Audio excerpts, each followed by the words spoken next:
All right, so next we're going to talk about the switcher position, or maybe it's not next, maybe it's your only thing that you're watching today. But anyway, the technical director or switcher position. And we're going to start here with the iPad and the program you're going to need. So come on in, Gav.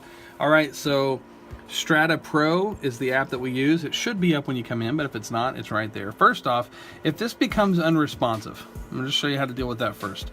Double click the home button, swipe up, that turns it off, then restart it. And you should get back to responsive stuff. Now, a couple things. If we look at the screen here, I'll point out what we're looking up here at the monitor. We got that. All right. So your preview window, your program window, cameras 1, camera 2, camera 3, camera 4, and camera 5.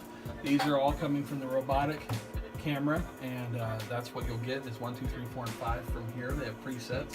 Things like that. We'll talk more about that in a different video.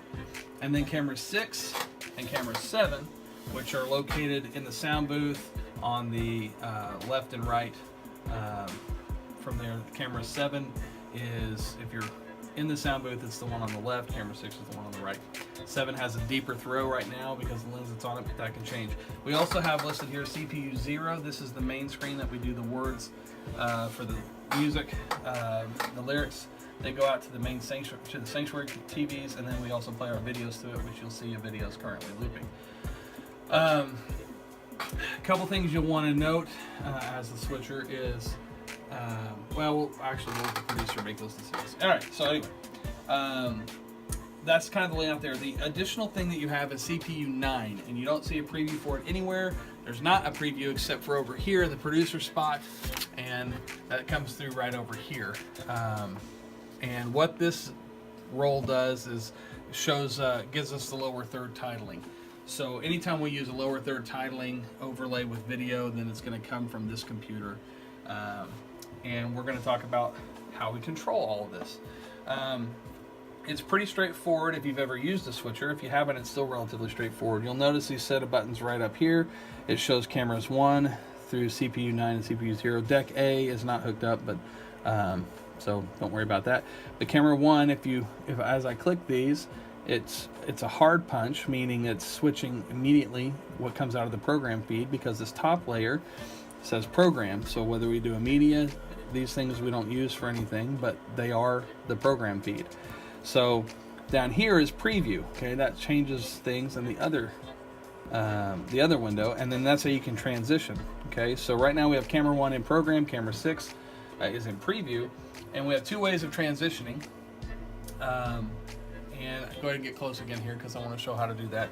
So you can transition 3 ways, I guess. You can hit auto, and auto fades it. And so I'm going to do it again. I'm going to hit auto, and you can look at the screen.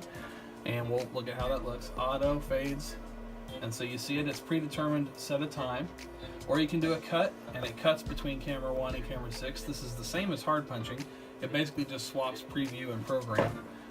So does using this auto. It just swaps them, but it does it with a fade. The other thing you can do is manually. You can touch this T-bar, is what that's called, at the top, and you can slowly fade if that's what you desire to do.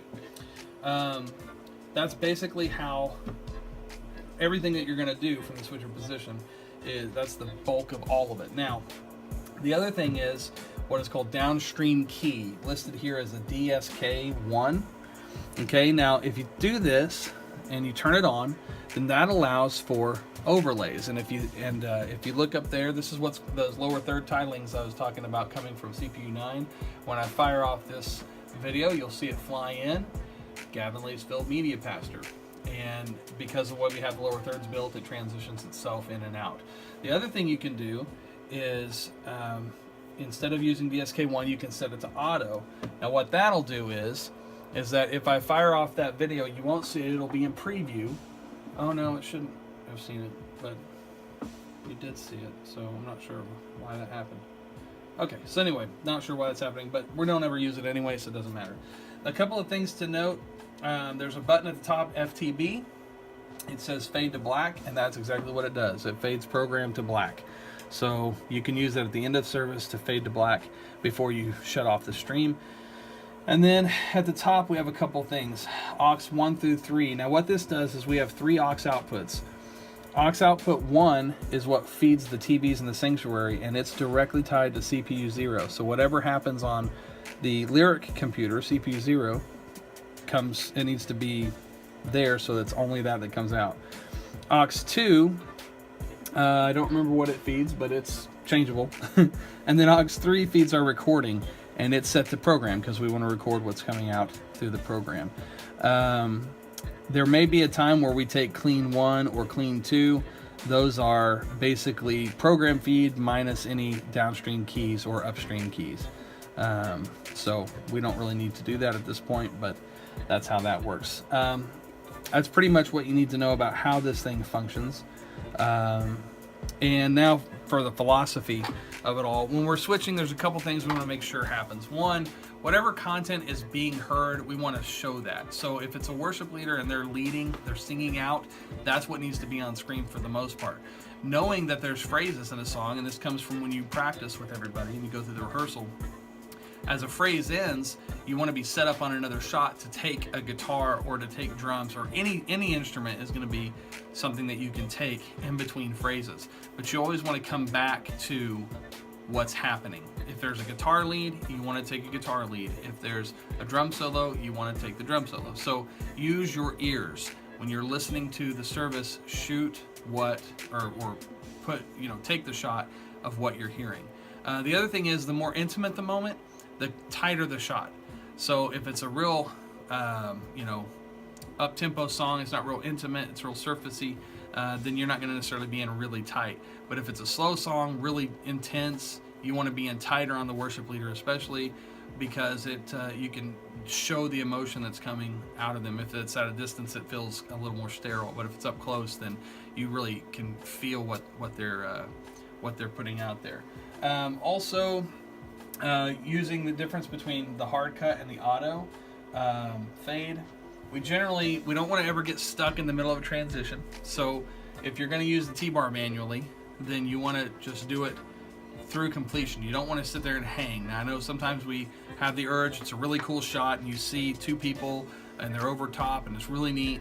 Don't hang on it. Go ahead and just move right through it. If that's a cool shot, then just take it slower, but continually move all the way through it. The other thing is, we don't want to use auto. Generally speaking, we hardly ever want to use auto when we're on a speaker or we're on a fast song. You pretty much only want to use crossfades, which is what the auto does, a dissolve. You only want to do that on slower songs and intimate moments. Other than that, you want to do hard cuts and taking hard cuts as often as possible. That's just the general rule of thumb. All of these rules are made to be broken, but that's our general approach to it. And there's probably a lot more I'm forgetting to tell you, but for now, this will get us started. So thanks for watching, and if you need to watch another video, click it and watch it.